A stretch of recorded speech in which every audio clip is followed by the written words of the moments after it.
오늘 본문 말씀은 우리가 너무나도 잘 알고 있는 탕자의 비유, 바로 탕자의 비유에 관한 말씀입니다. 주일학교에서부터 아마 계속해서 들어와셨을 테고 또한 설교를 통해서도 많이 들어보았었던 이야기입니다. 간단하게 이 탕자의 비유 이야기는 이래요. 아버지가 살아계십니다. 그런데 아버지가 부자예요. 그러다 보니까 이 둘째 아들이 자신의 몫을 아버지에게 이제 유산을 상속해 달라고 하죠. 참 철없는 아들인 겁니다. 이 어이없는 이 둘째 아들의 이 요구에 그래도 아버지가 응하죠. 둘째 몫을 정리를 해서 둘째에게 줘요. 그러니까 이 둘째 아들이 그걸 가지고 먼 나라로 간다라는 겁니다. 왜 먼 나라로 갔을까? 아마 모든 아이들이 그럴 거예요. 광주에 있는, 목포에 있는 이 아이들이 서울로 대학을 가는 이유 중에 하나가 뭐냐면 아마 서울에 좋은 대학이 있으니까 갈 것이기도 그 이유도 있겠지만요. 또 하나는 부모의 잔소리로부터, 부모의 영향력으로부터 벗어나기 위해서 먼 곳을 지향하는 경우도 있다라는 겁니다. 아마 둘째 아들도 그랬을 거예요. 아버지가 부자였습니다. 부자였으면 그 지역의 유지였다는 거. 모든 대소사 관련된 일은 아버지를 통해요. 그러다 보니까 이 아들은 이 아버지의 영향력으로부터 벗어나기 위해서 상당히 먼 나라로 갔다라는 것이죠. 그리고 아버지의 영향력만 미치지 않으면 그곳이 곧 유토피아, 아주 좋은 것일다라고 생각하고 떠났습니다. 하지만 결과는 어떻습니까? 전혀 그렇지가 않죠. 아버지의 그 많은 돈을, 유산으로 받은 그 상속받은 돈을 가지고 허랑방탕하게 생활을 해요. 그러다 보니까 이 재산을 곧 낭비하기 시작합니다. 거기에 이제 국가적인 흉년이 들죠. 이제 먹을 것이 없어요. 돼지를 칩니다. 그래도 배고파요. 돼지가 먹는 쥐엄 열매조차도 먹지 못할 정도의 아주 곤란한 굶주림으로 고통을 받게 되더라는 겁니다. 이걸 지금 우리 한국인의 정서로 보면 안 돼요. 유대인의 정서로 보게 됐을 때 유대인들에게 있어서 돼지고기는 어떤 거냐면 매우 부정한 짐승인 겁니다. 그래서 유대인들은요 절대로 이 돼지를 치지 않아요. 정말로 싫어하는 동물이 돼지라고 해요. 당연히 돼지고기도 먹지도 않죠. 근데 지금 이 둘째 아들이 처한 환경이 뭐냐면 그 부정한 돼지를 쳐야 돼요. 그리고 그 돼지가 먹는 쥐엄 열매조차도 마음껏 먹지 못할 정도의 정말로 배가 고파서 죽을 지경이 된 거라는 것이죠. 그러니까 얼마나 비참한 환경에 이 둘째 아들이 처했냐라는 것이죠. 예수님의 이 비유의 말씀은요, 그 당시 살았던 세리와 죄인의 환경이 이렇게 최악의 환경이었다라는 것을 비유로 말씀하시고 계신 겁니다. 하여튼 둘째 아들이 그 비참한 상황에 처합니다. 그때서야 깨달아요. 먹을 것이 정말로 풍성한 곳, 풍부한 곳이 있었다라는 거예요. 바로 그것이 어디라는 겁니까? 바로 아버지가 계신 집이었다라는 것이죠. 그래서 아들은요, 그 먼 곳, 정말로 먼 나라를 갔다니까요. 그곳을 걸어서 다시 돌아옵니다.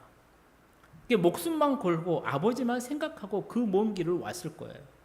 강도의 위협도, 들짐승의 위협도 무릅쓰고요, 아버지의 집으로 돌아옵니다. 그리고 우리가 아는 것처럼 아버지는 그 둘째 아들을 기다리고 있었죠. 그리고 그 둘째 아들을 보고 두 팔 벌려 안아주고 잔치를 베풀어 줍니다.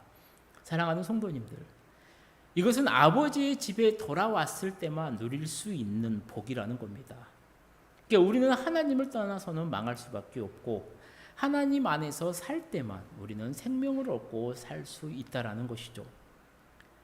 바로 이러한 내용이 우리가 잘 알고 있는 탕자의 비유를 해석할 때 주로 하는 이야기인 겁니다. 그리고 여기에서 거의 보면 끝나더라고요. 그런데 우리는 생각을 해야 된다는 것이죠. 잊어서는 안 돼요. 뭐냐면 탕자의 비유는 여기에서 이야기가 끝나지 않아요. 예수님께서는 아버지가 이 둘째 아들을 두 팔 벌려 맞아주시고 잔치를 열고 이야기를 마치지 않습니다. 이 뒷이야기가 있다라는 거예요. 그래서 오늘은 우리 성도님들과 함께 그 뒷부분의 이야기를 생각해 보려고 해요. 사랑하는 성도님들, 정말로 그럴까요? 우리 성도님들은 어떻게 생각하십니까? 정말로 아버지의 집에 돌아가기만 하면 우리가 가진 모든 문제들이 다 해결이 될까요? 왜냐하면 오늘 본문을 보게 되면요, 이런 의문을 갖게 만드는 존재가 있다라는 것이죠. 그 존재가 누구냐면 바로 이 마다들입니다. 그는 아버지 집에서 살았어요. 아버지와 함께 있었습니다. 아버지와 같이 밥을 먹었을 것이고 아버지와 함께 같은 공간에서 이야기도 하고 모든 일들을 하루하루를 살아갔을 거라는 거예요. 그렇다면 이 아들에게는요, 모든 염려가 없어야 하는 게 맞아요. 얼굴에는 항상 웃음이 있어야 되고요, 평안이 넘쳐야 되고 행복이 묻어나야 할 겁니다. 하지만 성경에 나와 있는 마다들의 모습은 그렇지가 않아요. 아버지 집에서 항상 아버지와 함께 살아 있었는데 그러면 모든 것이 다 형통하고 행복해야 되는데요, 문제는 정작 아버지와 함께 있는 이 마다들의 얼굴에서 전혀 행복감을 느끼지 못한다는 게 문제라는 것이죠. 오늘 본문은 분명하게요, 잃어버린 아들, 그 둘째 아들이 다시 돌아왔을 때 아버지가 얼마나 기뻐했는지를 보여줍니다.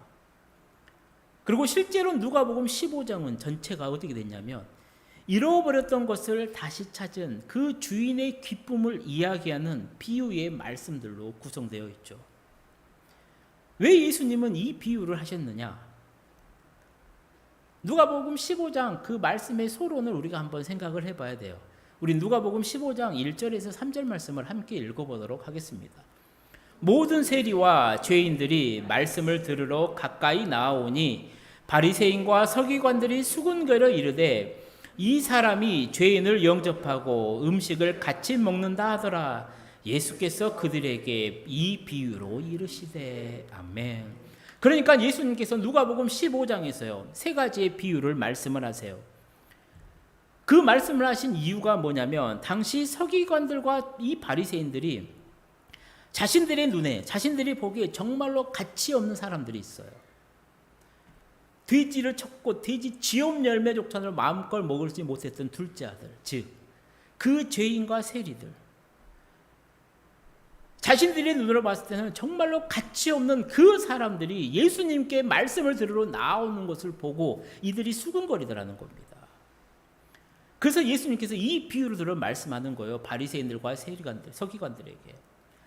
세리와 죄인과 같은 이 사람, 이 한 영혼 한 영혼이 나에게, 자신에게 오는 것이, 하나님께 오는 것이 얼마나 귀한지를 아느냐.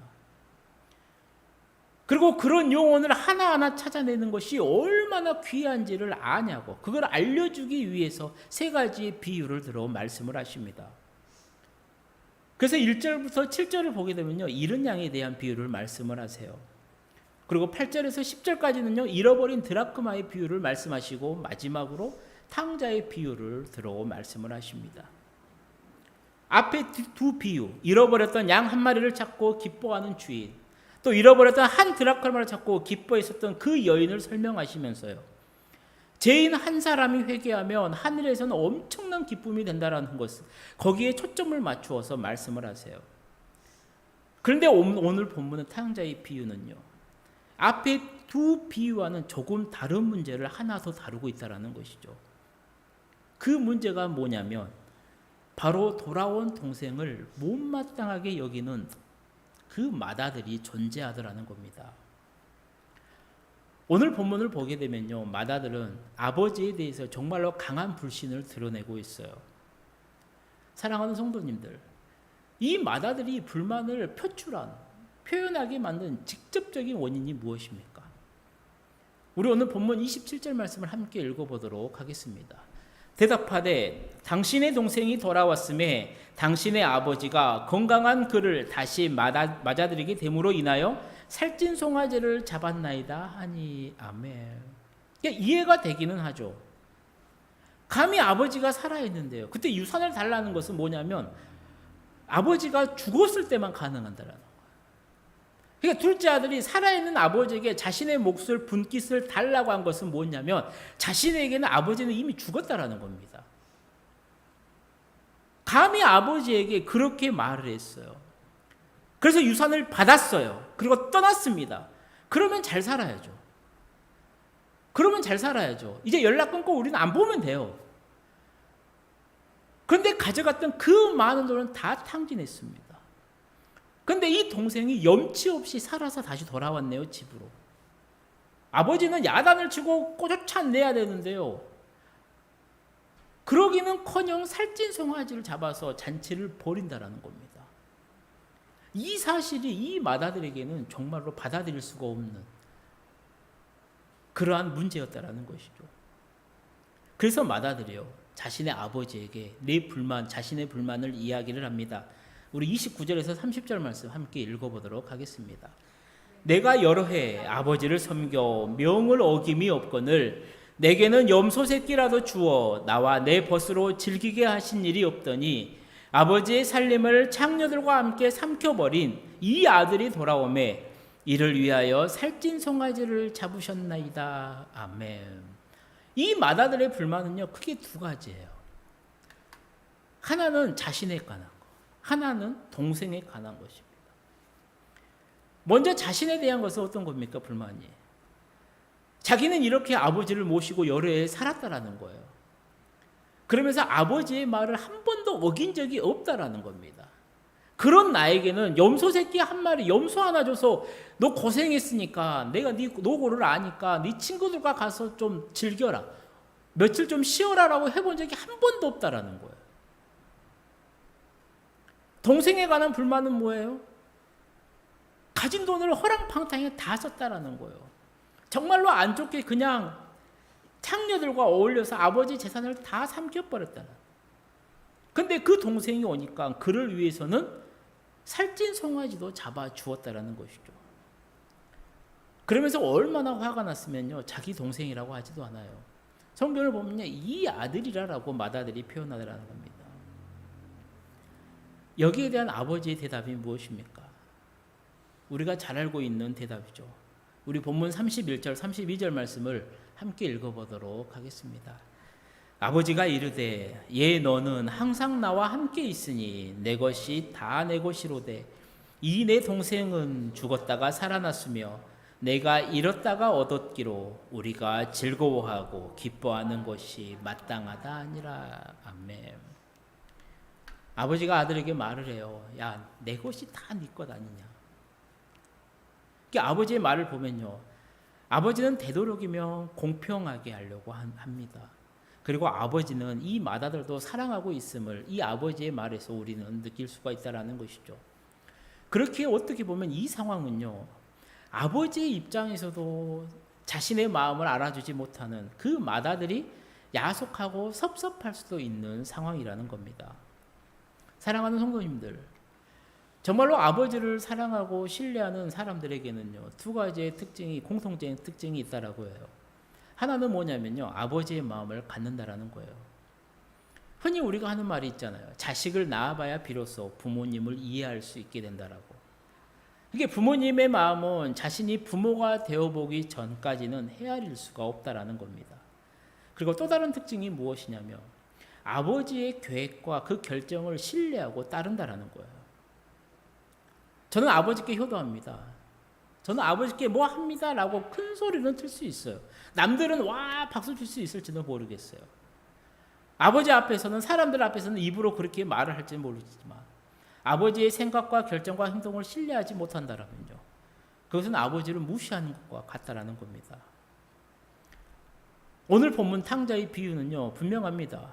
잃어버렸던 둘째 아들에 대한 아버지의 마음을 비유로 말하고 있지만 동시에 그 동생과 아버지를 못마땅하게 여기는 이 맏아들의 이야기도 함께하고 있다는 것이죠. 그러면 예수님께서 말씀하신 이 맏아들, 비유로 말씀하신 이 맏아들이 누구냐라는 것이죠. 바로 유대인들을 이야기를 하더라는 겁니다. 유대인들은요, 선민의식을 가지고 있었어요. 선민의식이 뭐냐면 하나님이 택했다라는 거예요. 이게 우리만이 하나님의 백성이라는 겁니다. 즉 우리만, 자신들만이 하나님의 택함을 받는 선민이라고, 그렇기 때문에 하나님을 아는 지식과 율법의 교훈을 받아서 보관하는 진리의 백성이다라고 유대인들이 생각하고 있었다라는 거예요.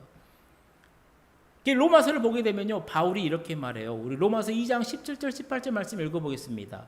유대인이라 불리는 네가 율법을 의지하며 하나님을 자랑하며 율법의 교훈을 받아 하나님의 뜻을 알고 지극히 선한 것을 분간하며. 아멘. 마치 본문의 마다들 같잖아요. 그 자신들은 늘 아버지가 되시는 이 하나님과 함께하고 있다라고 생각했다라는 거예요. 하지만 실제로 보게 되면 어때요?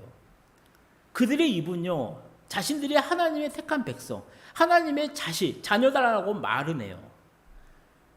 그러면서 아버지의 마음을 품지 않았습니다. 아버지의 생각과 아버지의 계획과 아버지의 결정들을 신뢰하지 않았다라는 것이죠. 즉 유대인들은 하나님의 자녀로서 하나님을 섬기면서 날마다 하루하루 살아가고 있다라고 말은 하면서도요, 결국 하나님을 믿지 못하게 되고 말았다라는 겁니다. 특히 유대인들의 가장 큰 문제는 무엇이냐면요, 그들은 하나님의 마음을 알지 못했다라는 거예요. 자신의 아버지가 되는 하나님의 마음을 몰랐다라는 겁니다. 이스라엘을 향한 하나님의 계획이 무엇인지, 또 그들을 통해서 하나님이 무엇을 이루고자 하시는지 전혀 관심이 없었습니다. 그렇게 하나님이 좋아하는 게 무엇인지 관심도 없었고요, 하나님의 결정하신 일이 무엇인지도 알지 못했어요. 그리고 가장 결정적인 것은 무엇입니까? 하나님이 보내신 하나님의 아들을 영접하기는커녕 그를 알아보지도 못했다라는 것이죠. 요한복음 1장 우리 10절에서 11절 말씀 함께 읽어보도록 하겠습니다. 그가 세상에 계셨음에 세상은 그로 말미암아 지은 바 되었으되 세상이 그를 알지 못하였고 자기 땅에 오매 자기 백성이 영접하지 아니하였느냐. 아멘. 알지 못하는 것 떠나서요, 유대인들이 어떻게 합니까? 오히려 하나님의 아들이신 예수님을 배척하고 죽이려 하죠. 그것도 하나님을 모독했다라고 하는 신성모독이라는 죄를 뒤집어 씌워 돌로 쳐 죽이려 합니다. 우리 함께 읽어보도록 하겠습니다. 유대인들이 다시 돌을 들어 치려 하거늘 예수께서 대답하시되 내가 아버지로 말미암아 여러 가지 선한 일로 너희에게 보였거늘 그 중에 어떤 일로 나를 돌로 치려 하느냐. 유대인들이 대답하되 선한 일로 말미암아 우리가 너를 돌로 치려는 것이 아니라 신성모독으로 인함이니 네가 사람이 되어 자칭 하나님이라 함이로다. 아멘. 유대인들은 어떻습니까? 예수님께 신성모독죄가 있다라고 했어요. 그런데 정말로 하나님을 모독한 사람은 누구냐라는 거죠. 그것은 예수님이 아니라 바로 이 유대인 자신들이었다라는 겁니다. 하나님이 보내신 분을 믿지 못하는 것은요, 하나님의 계획을 부정하는 것과 같다라는 겁니다. 그것은 하나님을 믿지 못하는 것이고 나아가 하나님을 무시하는 것이 되는 것입니다. 그래서 유대인들은 지금 하나님께 신성모독죄를 범하고 있다라는 것이죠. 오늘 본문의 마다들도 아버지에 대한 불만을 가지고 있습니다. 아버지가 불공평하다라고 생각했고요, 못난 둘째 아들을 책망하지 않고 그를 위해 잔치를 벌이기까지 했다라면서 이해하지 못한다라는 것이죠. 사랑하는 성도님들, 우리는 이 비유, 예수님께서 말씀하시는 이 비유를 통해서요, 교훈을 깨달아야 됩니다. 단지 그 당시 유대인들이 잘못했습니다라고 거기서 그치는 것이 아니라 여기에서 예수님께서 우리에게 말씀하시는 교훈은 무엇이냐라는 것이죠. 그 교훈이 무엇입니까? 나는 아버지가 되시는 하나님을 신뢰하느냐라는 겁니다. 나는 하나님의 마음을 잘 알고 있냐라는 거예요. 나는 그 마음을 가지고 나를 향한 그 하나님의 계획과 결정과 인도하심을 나는 오늘 신뢰하고 있느냐라는 거예요. 만약 하나님에 대한 신뢰가 없다라면요, 우리도 하나님을 불신하는 겁니다. 왜 내 인생은 이 모양인 겁니까? 남들은 다 잘 사는데 왜 나만 이 고난의 길을 걸어야 하는 겁니까? 왜 내 기도의 응답에는 대답이 없으십니까? 왜 내 계획은 항상 이루어지지 않으십니까? 왜 하나님은요, 남들 다 들어주면서 나는 지켜만 보고 계십니까? 만약에 이런 불만이 오늘 나에게도 있다라면, 이런 불만의 소리가 오늘 내 입에서도 자꾸만 나온다라면 우리는 하나님께 신성모독죄를 짓고 있다라는 것이죠. 사랑하는 성도님들, 많은 그리스도인들이요 모세를 위대한 신앙의 인물로 생각을 합니다. 그러면서 좋아해요. 그리고 그 이유 중에 하나는 아마 이걸 겁니다. 그 모세의 믿음과 그가 행한 능력이 우리의 삶에도 있기를 바라는 마음이 아마 있을 거예요. 모세가 들고 있었던 지팡이, 능력의 지팡이였죠. 그의 지팡이가 움직이면요 홍해가 갈라졌어요. 사막에서 바위를 치면요 그 반석에서 물이 나왔습니다. 만나와 메추라기를 불렀어요. 그렇게 우리는 모세를 능력의 믿음이라고 말을 해요. 그런데 하나님도요 이 모세를 좋아했습니다. 오해하지 마십시오. 그럼 하나님은 나를 안 좋아하느냐? 그게 아닙니다. 하나님은 모든 사람을 좋아하시죠. 사랑하세요. 근데 모세도 좋아하셨다라는 거예요. 특히 모세를 좋아했죠. 하나님이 얼마나 모세를 좋아하는지 아십니까? 성경에 잘 나와 있죠. 모세가 구스 여인을 만나요. 그래서 아내로 맞아들이겠다라고 합니다. 그러니까는 아론과 미리암이 비난을 해요. 그러자 하나님께서요 모세와 아론과 미리암을 당장 부르셨어요. 회막으로 오라 하십니다. 그리고 아론과 미리암에게요 하나님이 이렇게 말씀하세요. 우리 민수기 말씀을 세번역 성경으로 한번 읽어보도록 하겠습니다. 나의 종 모세는 다르다. 그는 나의 온 집을 충성스럽게 맡고 있다. 그와는 내가 얼굴을 마주 바라보고 말한다. 명백하게 말하고 모호하게 말하지 않는다. 그는 나 주의 모습까지 볼 수 있다. 그런데 너희는 어찌하여 두려움도 없이 나의 종 모세를 비방하느냐. 아멘. 하나님이 모세를 이렇게 좋아하셨어요. 모세를 비방하는 사람들을 불러서 직접 말씀하세요. 야, 너 두렵지 않냐? 모세는 나와 직접 이야기한다. 나를 볼 수 있다. 근데 네가 겁도 없이 나의 종, 내가 좋아하는 모세를 비방해? 사랑하는 성도님들, 하나님께서 모세를 좋아한 이유는 있습니다. 근데 그 좋아하는 이유는요, 제가 처음에 말씀드렸던 것처럼 그 능력을 사모하는 우리와는 조금 다르다라는 거예요. 왜 하나님이 모세를 좋아하느냐? 그의 인생 전반을 걸쳐보면 나와요. 모세는요 자신의 인생길을 인도하시는 그 하나님을 철저하게 신뢰했고요 그 하나님께 충성했습니다. 대부분의 사람들은요, 대부분 성도들의 믿음은요 40년 걸릴 것을 2주 만에 가기를 원해요. 반면 모세의 믿음은 어떻습니까? 2주 걸릴 길을 40년 동안 사막에서 헤매게 만드셨어도 그 하나님을 여전히 따르고 신뢰하면서 그 하나님께 충성스럽게 섬겼던 믿음이라는 겁니다. 하나님은 모세의 그 믿음을 좋아했어요. 오늘날도 마찬가지입니다. 아론과 미리암처럼요 어떤 일에 대해서 비난하고 소리를 높이는 사람들 정말 많아요. 그런데 모세처럼 묵묵히 하나님께서 주신 그 사명을 끝까지 충성스럽게 감당하는 사람은 드물다라는 겁니다.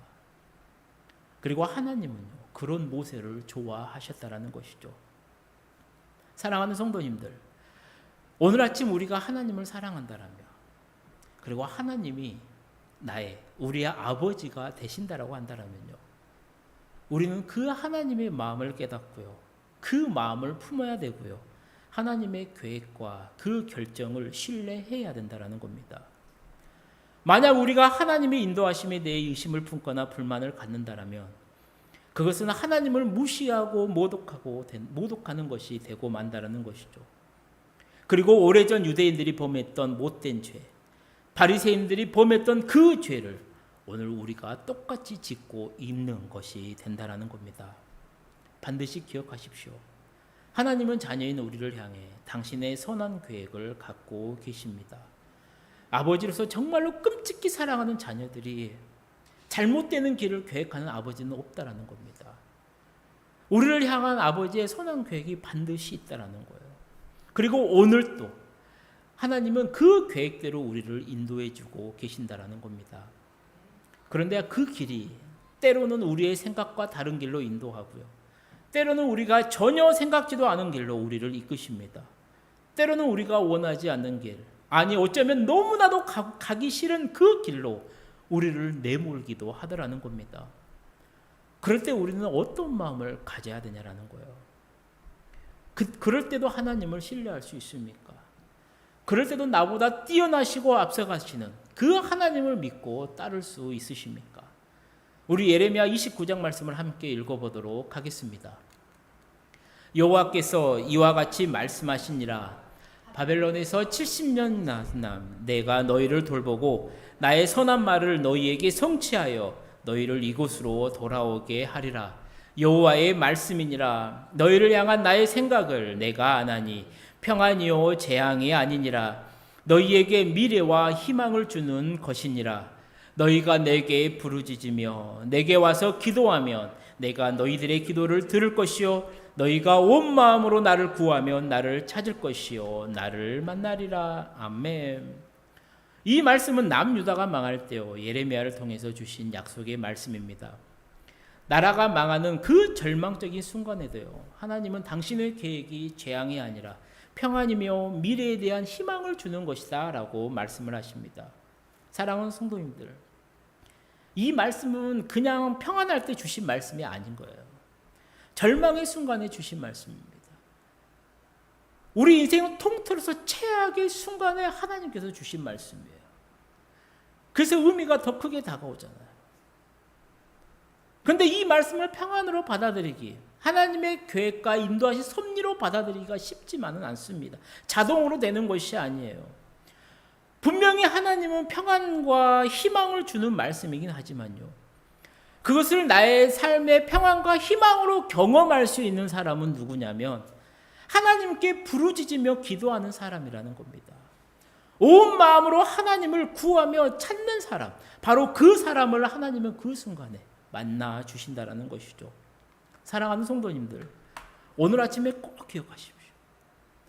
전혀 이루어지지 않을 것 같은 상황에서도 나에게 주어진 말씀이다라고 하면요, 그것은 하나님의 말씀이기 때문에, 하나님의 약속이기 때문에 그 말씀을 신뢰하면서 하나님께 부르짖는 사람에게 하나님은 그 약속이 이루어지는 축복을 누리게 해 주신다라는 겁니다.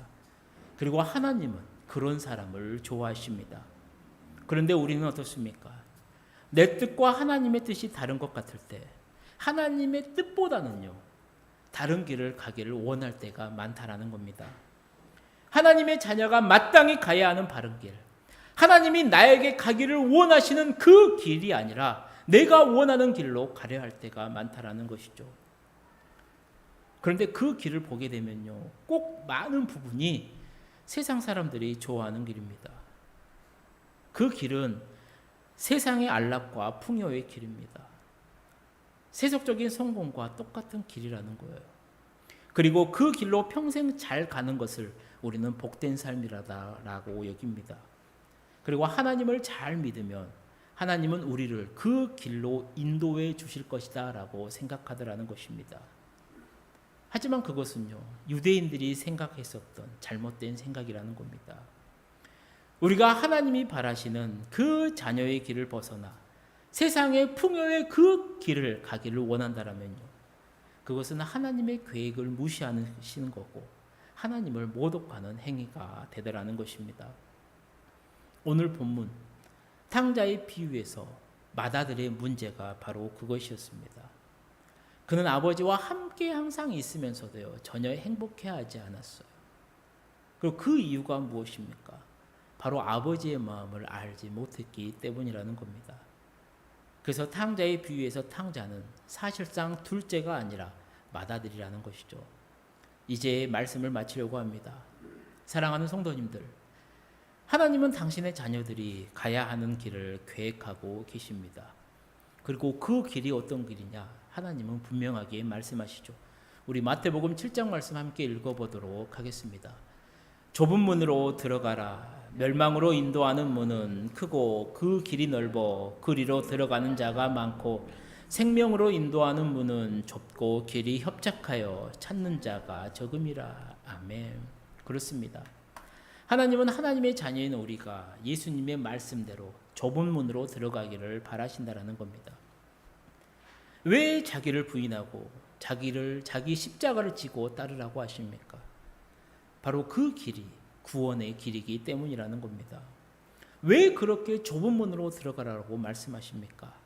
바로 그 문이 생명으로 가는, 생명으로 인도하는 길이기 때문이라는 거예요. 그런데 수많은 교회와 성도들이요, 그러한 하나님의 마음을 품고 이해하고 알지 못하고 세상에 그 마음을 더 많이 품고 따르는 것 같다라는 겁니다. 하나님이 이끄시는 길보다 세상의 풍요로움을 따라가려는 마음이 훨씬 더 큰다라는 겁니다. 더 커지고 더 강해지고 더 많아지고 더 부유해지려는 마음이 많은 것 같습니다. 낮아지고 죽음으로써 하나님의 뜻을 이 땅에서 이루려 하기보다는 세상적인 명성을 얻기 위해 십자가를 버리는 그 일이 많아진 것 같다라는 겁니다. 만약 우리가 하나님이 원하시는 예수 그리스도의 십자가의 길을 가지 못한다면 우리 교회는 더 이상 교회가 될 수 없을 것이고 성도는 마찬가지로 더 이상 성도가 아닐 겁니다. 그렇게 되면 어떻습니까? 겉은 비슷해요. 근본은 아주 다른 것, 즉 사이비가 되고 만다라는 것이죠. 오늘 아침 말씀 앞에 서 있는 우리 성도님들도 한번 내 가슴 깊이 생각해 보셨으면 좋겠습니다. 나는 정말로 하나님의 자녀가 맞습니까? 하나님의 자녀라고 자신 있게 말할 수 있으십니까? 하나님을 아버지라 부르고 계십니까? 정말로 기도할 때마다 그토록 많이 부르는 하나님 아버지를 정말로 아버지로 인정하며 따르고 계십니까? 하나님의 마음을 품고 하나님이 원하시는 길로 가며 하나님이 결정해 주신 그 길이 내가 원하는 길과 다르더라도 끝까지 그분을 신뢰하며 따라가는 사람이야말로 진정한 하나님의 자녀입니다. 그리고 하나님은 지금 바로 그런 자녀를 간절히 원하고 계십니다. 바라기는 사랑하는 우리 심을 얻는 교회 모든 성도님들 한 사람 한 사람이 하나님께서 찾으시는 바로 그 하나님의 자녀로 오늘 또 이번 한 주간도 승리하면서 살아가시기를 주님의 이름으로 간절히 축원합니다. 기도하시겠습니다. 사랑의 하나님, 오늘 말씀을 받는 우리 모든 성도님들이 하나님의 자녀로 살아가기를 원합니다. 이 믿음 흔들리지 않도록 붙들어 주시고 그 길이 믿음의 복된 길이 될 수 있도록 은혜 베풀어 주옵소서. 그래서 하나님의 자녀로 주님께 기쁨이 되고 영광을 올려드리게 하여 주옵소서. 예수님의 이름으로 기도드립니다. 아멘.